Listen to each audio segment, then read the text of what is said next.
Hello there. Welcome to the Awaken Man podcast. You join me and Peter Taylor. How you doing, Pete? Good.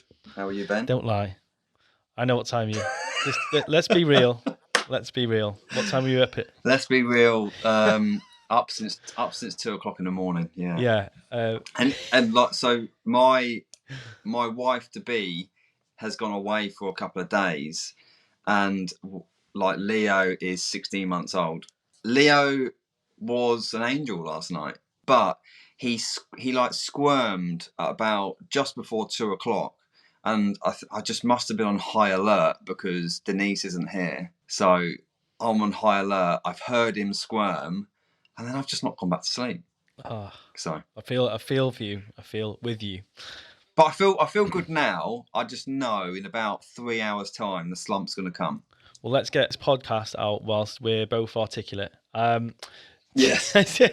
Because today's podcast is on the 5 communication mistakes that are hurting, maybe if not destroying your relationships.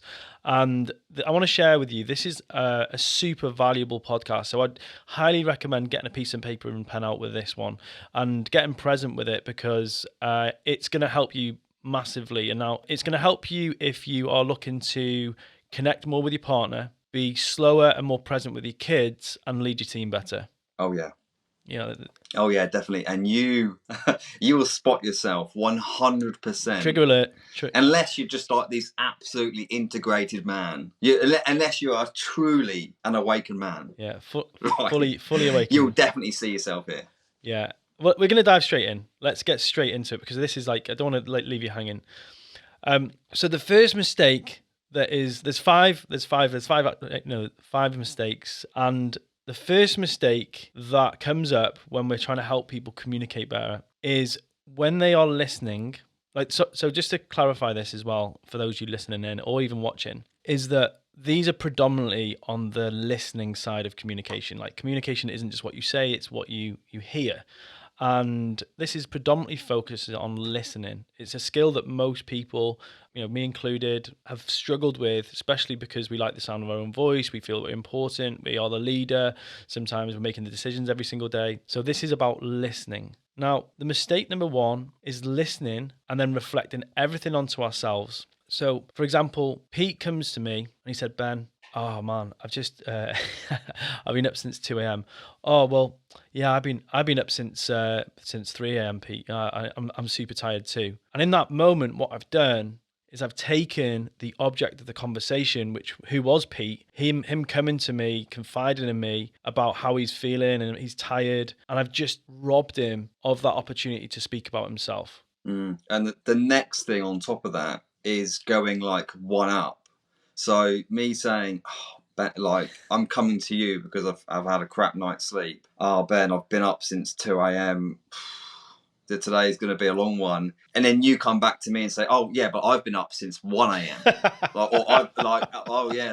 like Effie woke me up at 12:30. So I've actually been awake longer than you have." Sorry, Pete. Yeah, I'm going to outdo you with that one. Yeah, So it's like it's outdoing the other person, and then reflecting it back onto yourself. Yeah, and what we want to share is that if you listen to that and you're like, "Oh my gosh, that's me," and first want to just a bit of compassion. This is a natural reaction to conversation. We naturally do this to connect and find common ground. It's like, "Oh my gosh, yeah, Pete's, he hasn't had sleep last night. I feel the same. I actually haven't had sleep. This is what I'm going to do." But what I've done is I've taken the object of the conversation, but I haven't given it back. And what it's subconsciously telling Pete is that every time that he has a conversation with Ben where he tries to confide in him, Ben's just going to either do one or two things. He's going to make it all about himself, or he's going to try and one-up me.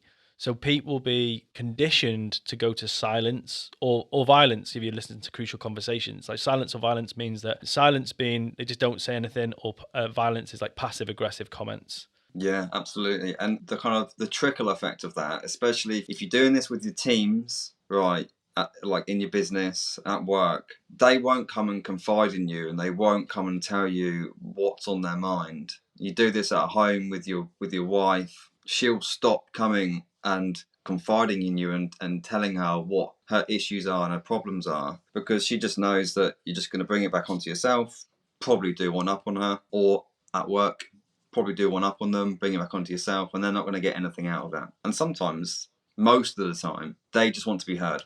Yeah, totally agree. I totally agree, and I think that the reason I know this one so well, I think it was a real big one for me. Honestly, and I think you shared the same thing. Is like it was I was the person doing this, but you were on the receiving end in some of your relationships. Yeah, yeah, yeah. More on the receiving end. And I think because I was so much on the receiving end, I was very aware. I was very aware of this happening. So when I found myself in those situations, when someone's confiding in me, I'd actually be quite aware not to go and do that. Mm. Or I'd catch myself. I'd go, oh, I'm literally about to go and try and one up this person. So I'm quite aware of that one because I had it so much put onto me. Yeah, and I think it's like even if a staff member comes in and they're complaining about something that's really pervasive in their life in the business, and you're thinking, hang on a second, have you got any idea how much stress I'm under as the business owner? It's the same guys on the same. It's the same guise of conversation. It's still trying to like, oh well, how dare you worry with that thing when I've got all these worries, and so they leave like, oh my god, yeah, I can't confide in Ben because he's got all these problems. So they just bury the conversation and then it causes problems long term. So what's the remedy for this? Well, the remedy, how to fix this, is to absolutely, if Pete confides in me about his his 2 a.m. bedtime because of his kids, like. Absolutely. If I identify with that, oh man, yeah, I completely agree. I actually went to bed at 3 a.m. But how are you feeling? Are you tired? And what I do is I give the back the conversation. And that's the important thing with this one, is that you absolutely can take the conversation, but give it back. And that's the remedy for this one. And be mindful of that. Just being mindful of giving back the object of the conversation is often what helps people, A, that you feel connected and empathetic, but then B, you're not trying to rob them of the limelight, if you wish, in that conversation. So yeah, and just one thing to add on to that, it isn't just about like someone coming to confide in you. There might be one of your team members or your wife or like your son or daughter that comes to you with like a great achievement, like a business achievement. We've just done 300,000 this month. Like I've just done that, and then you go back and one up them. Well, we actually did 500,000 this month. It's not just like, oh, I'm in pain coming to you. There's the excitement coming to you. Want to tell you something amazing, and then you bring it onto yourself. yeah, I can see that where I've made mistakes on that one in the past. Number 2, we listen to reply and not listen for listening's sake or to understand. Now, there's actually a really good training on this. A guy called Tom Kai from Google. They literally went through all the salespeople in Google's conversations and when they were selling on the phones, and they realized that the salespeople were missing like a third, maybe even 2/3 of what the person was saying, which was going to actually really help them with the sale. But what was happening was the salespeople were hanging on to the first or second sentence in their head. So all of the excess information when someone was talking to them was superfluous. It became like just extra pressure, and that salesperson was probably thinking, can you just shut up because I want to make this point about what you've just said to me early in your sentence or your paragraph. And this is what we do. We focus on like one or two things in someone's phrase and we're ready to respond, because there's a couple of things going on here. Is that we're worried that we're not going to be able to remember our point from what they're saying. But the second thing is that we want to be able to reply straight away. We're scared of the silence at the end of their sentence. Yeah, and the other issue here is that you stop being present, like totally 100% present with that person that you're in conversation with. So if they're talking to you and say what they've got to say is going to last a minute, but in the first 10 seconds, you've got something to say. And especially like if this is your like wife or your partner, normally us as men, like we're fixers. Like, so Yeah. she's coming to us with an issue, and then within 10 seconds, we've got the solution in our head. And I'm like, Yeah. can you just finish so I can tell you what the solution is that I thought of 10 seconds into the conversation, where she's talking for another minute or two, and then I've missed, or talking about yourself here, you might have missed then the rest of what she's about to say, and you stop being present with her. Yeah. Same with your team. I think this is something that actually what was really interesting is having gone through this session with a bunch of men and a bunch of women, Pete, actually, is that men absolutely could identify with doing this. waiting to reply. And then the ladies absolutely felt that this is what they could see in their husbands and partners. So Interesting. it was really interesting because like it's not just I don't think it's a male female thing. I think it's a masculine thing, like a masculine trait, a masculine warrior energy is to fix. You know, they've got the warrior archetype for the man, you've got the huntress archetype for the females, and I hear this problem and I want to fix it. And sometimes people just need to be heard. They just need to be able to vent. They just need to know that you're being present with them. And so this is what the remedy for this again. And we're trying to give you some solutions to fix this. So start letting people speak fully. And what you're trying to observe in yourself, almost a meditative way in the conversation, is you're not hanging on to parts of their conversation. You're letting them express anything fully. In my coach training, there was a lot of this. It was just like what I was actually trained to do is wait for the silence at the end of someone's sentence and see if I could extend that silence. So my focus was to listen for when they had finished and fully finished. And what actually I've realized, and this is from coaching people on a daily basis, and is that the magic, the gold comes not at the start of the sentence, it's often at the end and in the silence. Yeah, it's a good point. There was, just like letting someone express fully. So what we want to try and be present with in this mistake is that we're listening to reply and not to understand. Now that they are two totally different stances when we're having a conversation with somebody. And what we want to be training ourselves to do is to really, really listen to everything that's being said. Now, there are a couple of hacks you can use with this one as well, because what you often find is when somebody is talking to you, you don't want to just reflect back to them what's being said. The kind of pop NLP trick is mirroring or reflecting. So Pete speaks and I say, Pete, can I just check what you said there? And I just say everything back to him. That's like level 1 clarification that I'm listening. But like level 2 is that I don't just comment on what Pete said, it's the way that he said something. And for example, Pete comes to me, Ben, someone used the 2 a.m. thing again. I went to bed at 2 a.m. last night, buddy. And I'm like, how are you feeling? He goes, yeah, I'm all right. I'm like, you say you're all right, but I don't know if I believe you because of the way you said it. And I'm listening to how he said that. And then Pete goes, wow, Ben isn't just listening to me. He's listening to the commitment behind my voice. And his trust for me goes that little bit deeper. And it means that I'm really listening to him and he's being heard. And his trust in not just being able to confide in me, that when he confides in me, he's going to be really heard. Next time, that will pave the way for him to share more and more and more in the future. So these seemingly inconsequential things, like Pete just confides in me about his bedtime, but then when he's got a bigger thing that he wants to talk about in the future, he absolutely knows he's going to be heard and he's going to be understood. So he feels way safer when he goes to disclose it. And then the final one as well is that if we are fixers and we do want to fix and with our partner or with our spouse or with our team member, you listen fully and then it doesn't become a you give all the solutions perspective. It's like, let's collaborate on this problem that you've just disclosed.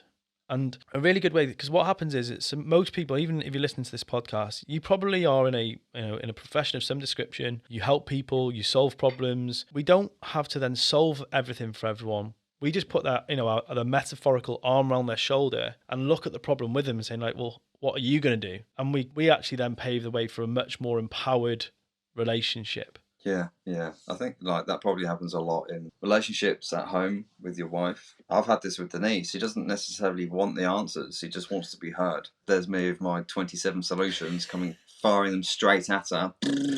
Actually, she doesn't want 27 solutions. She just wants to vent and just get off her chest what she's feeling about a certain situation. Yeah, this is like we were saying, both been experimenting with this recently. And have you noticed a shift? Yeah. Yeah, I've noticed a shift, but Denise has her own coaching, right? So she knows this, right? And she absolutely said to me a couple of days ago, just before she went away on a holiday, when I went back into problem solving, because she came at me with an issue, and I came straight back at her with a solution, and she said, "Pete, you're not hearing me. Oh, I don't feel heard." And I was like, "Oh my God, I've literally been working on this." Yeah. And she's just called me straight out. So, but isn't that amazing for your relationship though? Like being able to. But for you, Pete, as well, like for her to be able to say that and you to have the skill set to know what she really means, the difference This number two. Yeah. Because if I hadn't done the work through the Awakened Man, all the work that I wouldn't have really understood what she's meant there, and I probably would have then come back at her in an aggressive way. For someone to say you're not hearing me, like an old version of Pete would have come back in an aggressive way there. Yeah, I absolutely thought, oh, she's called me here. Yeah, probably because you were hurt. Because you were hurt that you were like, she said that to you. You're not hearing me, and you just like the first thing you actually hear is you're not listening to me. It's like, no, I am listening, but I've got a solution. You're not listening to me. that's probably what I'd have done. Yeah. So just to recap on that is that we listen to reply, but then we don't listen to the whole sentence. But if we do listen, what we want to do is we want to listen. If we do want to clarify for understanding, we clarify what's being said. Like, Pete, can I just say back to you what, like, Denise, can I just say back to you what I've just heard? And then you say back. But one of the things, like a higher level skill, is to comment on the emotion that's coming from, or the commitment that's being said with. I sat with Yassine many a times, and he just is an assassin for how I've said something. He said, listen to the tone that you just delivered that in. You're not even committed to that, or you don't believe that, he's very good, and you feel very heard on those calls. And having that facility, and Pete said we've done New Awakened Man. We have that facility like on a daily basis when guys will say something, and there's about 5 people that will spot that in the group. So they walk away going, oh, do you know what? The men were really listening to me on that. Or, when we're doing the Awakened Woman stuff, it's like the women are like, oh my gosh, I said this in the group, and so many people heard the lack of commitment in my voice. So that's the second mistake. Mistake number 3, we try and be like part 1. We try and be Google. This is the classic. So finish the sentence. Yeah, I was gonna see if you could finish my sentence. Oh no, I was totally the same back to you. So when you go into Google, you open up the Google bar, you go to type in why is it that, and before you've even had a chance, sometimes it's freakish actually what goes on. They actually get it right. Like, oh my gosh, I've been talking to someone about lawnmowers, and it's like how much they are, and they'll say lawnmowers. But it's exactly what your partner does, or you do in work, or you do with your kids, is that you finish someone's sentences. Now, when you finish someone's sentences, it screams to them on a deep level that you're not listening to them and you're trying to hurry them. It means that I haven't got time to listen to you because I'm trying to hurry you up. Now, the problem with this is that we're often, when we finish someone's sentences or we finish someone's stories, we're often reflecting other parts of our life onto that person. And sometimes it's not right. It's freaking annoying anyway. So think about this. Is like, where are you in your life finishing other people's sentences, either in your head or back out to them? Do you have anyone, do you know of anyone who does this, Pete? Yeah, me. Oh, do you? Yeah, I, not as much now, but absolutely guilty of it, like for a long time. And I always justified it to myself that, no, it's because I'm really listening to them. I know what they're going to say. Yeah. Right. Well, that's because I'm so present with them. I know what they're going to say, so I'm just going to help them out, right? Just a justification is bad. I soon learn it's not the right way. That's a really good point. And actually, it's a higher grade skill to be able to listen to someone actually predict what they're going to say, because you've got so many heuristics, you've got so many reference points for that problem. And you probably have, because, Pete's been in personal development for over 15 years. He's heard lots of probably people come into him with the same story, same issue, same problem. But the problem is that he might have an employee that comes to him, and although Pete has experienced that problem 10 times over, different employee, different guys, different industry, he solved it multiple times. The person who's come into him to divulge the problem, this is their first experience of solving it. And by him finishing the sentence and taking the conversation off them, it's not giving them enough time to fully disclose to Pete and confide to him that they're having a problem with something, or a win.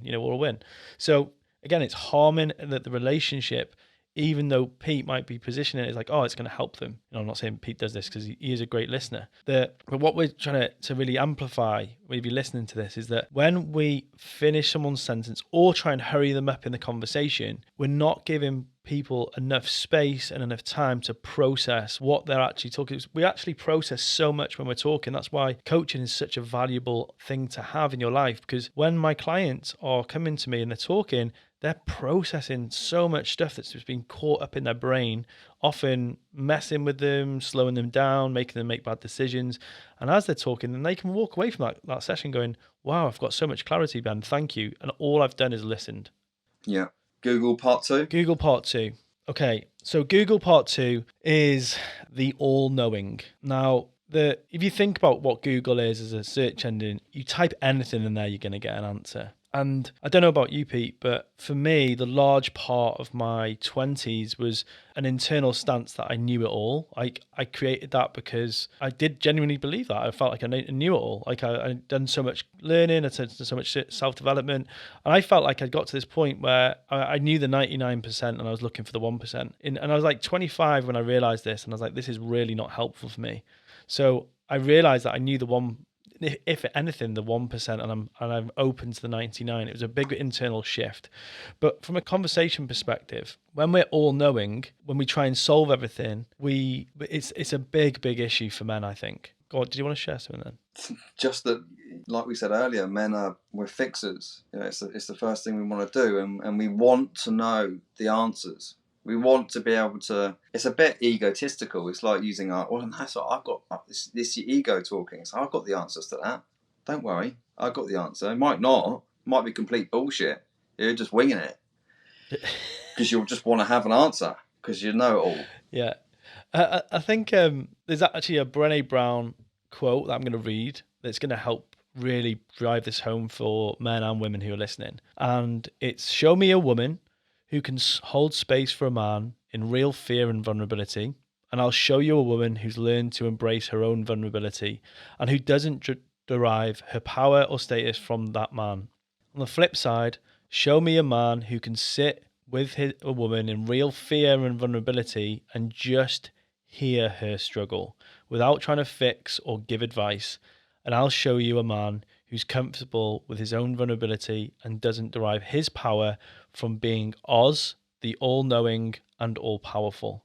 That's good. I remember first reading that, and it was like an arrow through the heart, because at that point in my life, that's who I wanted to be. That was my quest. I wanted to be the all-knowing and all-powerful guy that people came to and solved all their problems.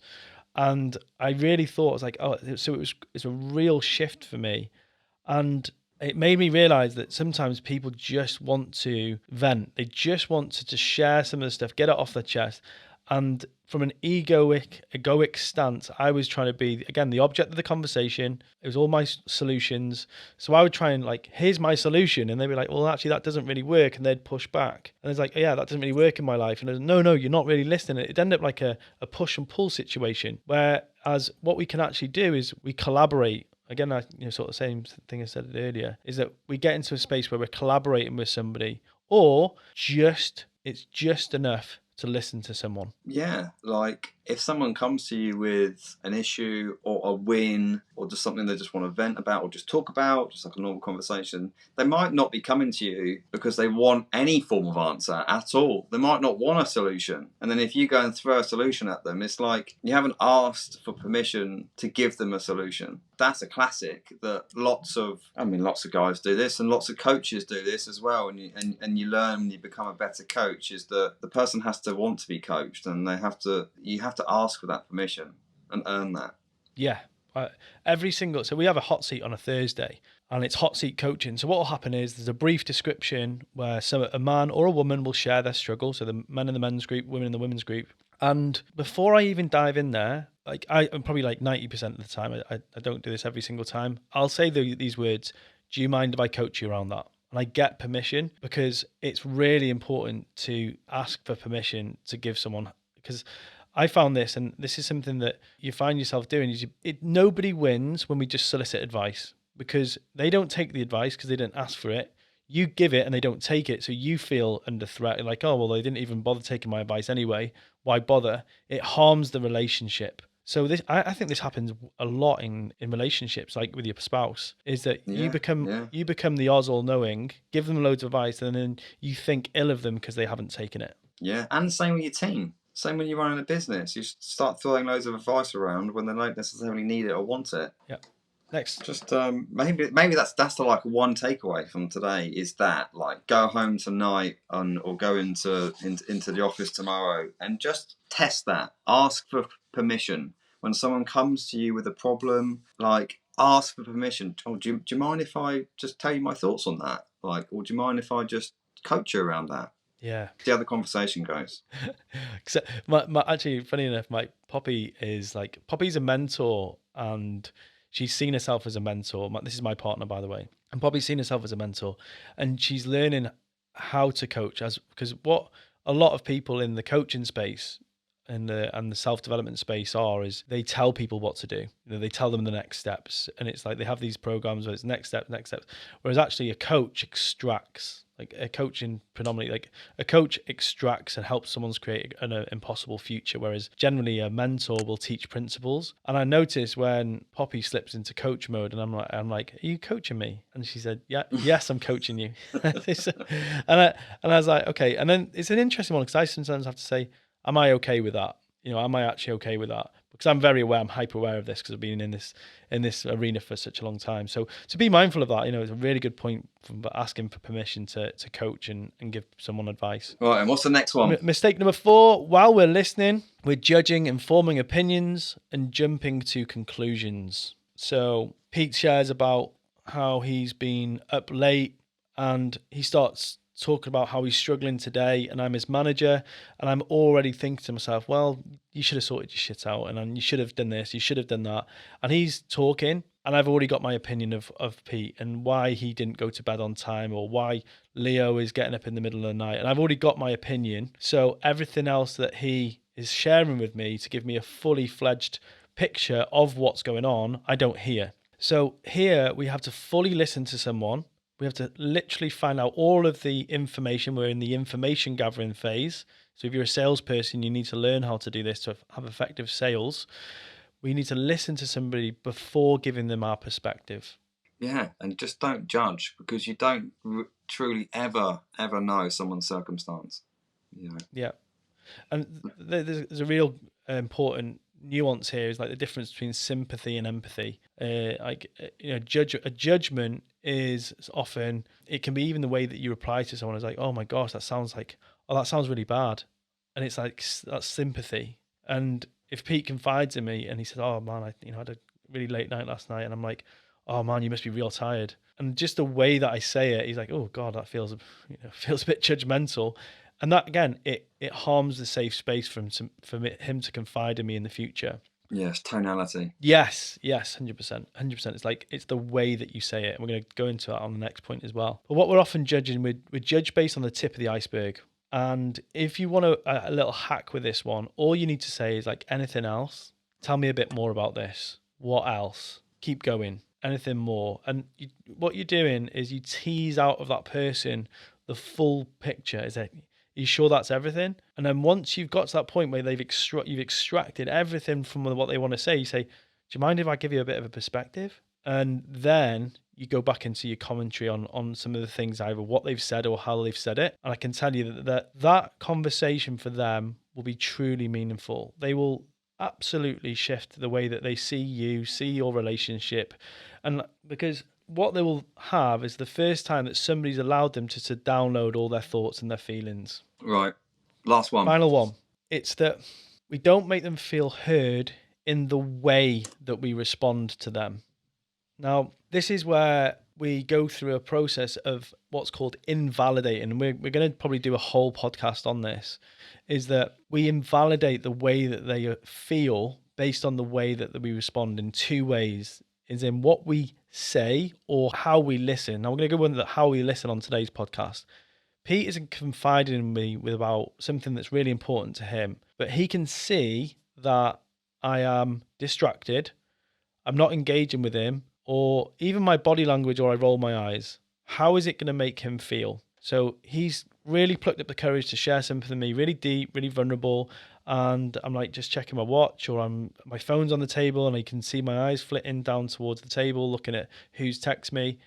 how is he going to feel? We're going to invalidate that he is the most important thing in my focus at that point. Yeah, absolutely. And it's not even just like open and vulnerable conversations, it's any form of conversation. Like if someone is talking to you and you are distracted by something else in the room, or your phone, or whatever that looks like, or your email, like that's disrespecting that person, and they are being invalidated, that they're not feeling heard, and that will trickle again, and then they won't want to talk to you, and they will just know you as that person who doesn't really pay attention. Oh man, it's just like actually, just as you were saying that, in this very room, and it was one of my staff members that said it to me. It was John said to me, like, if I come in your room and you speak to me whilst you're at your computer, I know that you haven't heard anything I've just said to you, so I don't bother. And I remember I did it for years. Like this was like, a late part of my 20s. I would be so engrossed in just trying to do all of the work that I had, like finishing a piece of work. I'd be so into it. Someone would walk in, probably ask me something that's quite important, and I just wouldn't even look up from the laptop. And I was like, oh, so even when you said that, that just reminded me of that. So I just totally invalidated that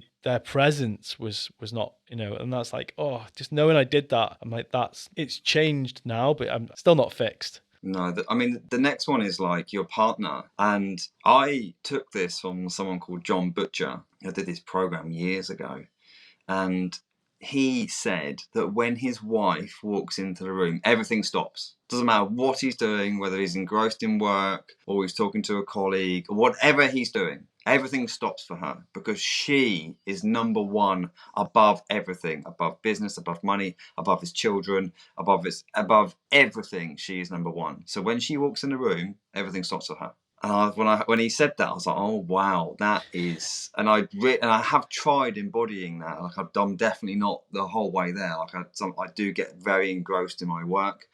I don't know what happened there, but Pete got taken away.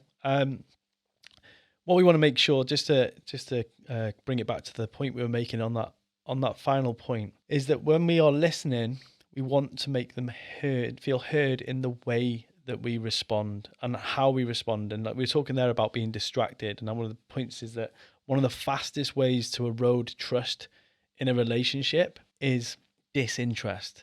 Is showing disinterest on a really, and this is probably a really important part to finish this podcast on, is that it's not hate, it's not dislike, it's not if you're giving somebody attention, they still feel that you're engaged with them. The fastest way to make someone feel that they're not part of your relationship is disinterest. It's shutting them out completely. Now, if you think about this on a minor scale, day in, day out, if you're showing disinterest in your partner, disinterest in your kids, that's what the signals that we're sending to them. So the final mistake that we have is that we don't make them feel heard in the way that we respond. We either don't respond at all, we're absent physically, absent in the way that we're looking at something else, or we're absent totally, that we're not there when they need us. Like I was just actually thinking about this. It's like I used to have this situation where a client would text me some results, and I would look at the results whilst I was doing something else. I would look at it whilst I was on the go, or I'd check my messages whilst between sessions, and I totally forget to respond to that message for the rest of the day. And this is an earth-moving win for them. They're like, oh my gosh, Ben, I've lost this much weight, or, these are my before and after photos. I'm really proud of them. And I totally forget to respond. And I'd go to the end of the day, wouldn't respond to them. And then like 2 or 3 days later, I still hadn't responded. And what happened is they'd felt really, really connected to me, sent me that message and not had a reply. So the final point to this is remembering that we have to be present with people in the way that we respond, especially if it's a big win, especially if it's something that they really want to share with us. And yeah, it's a real big mistake to make in our listening to other people around us. So they were the 5 most common mistakes we hear in listening in a conversation. And what we would invite you to do is think about that. Remember, take some notes, make one area that you're going to change, adapt, and respond to from listening to this podcast. And honestly, we'd invite you, if this is something that's really helped you, that's really informed you, just get in touch with us. You can find us on Facebook. We've got the Way of the Awakened. So we've got the Awakened Man Project group on Facebook. We've got the Awakened Woman Project group on Facebook. If you're a lady listening to this, definitely join the group. We're going to be putting some quality stuff in there. Thank you so much for listening in. We're really looking forward to doing the next podcast. And yeah, give us a like and a subscribe. It'd be really, really much appreciated too. Take care.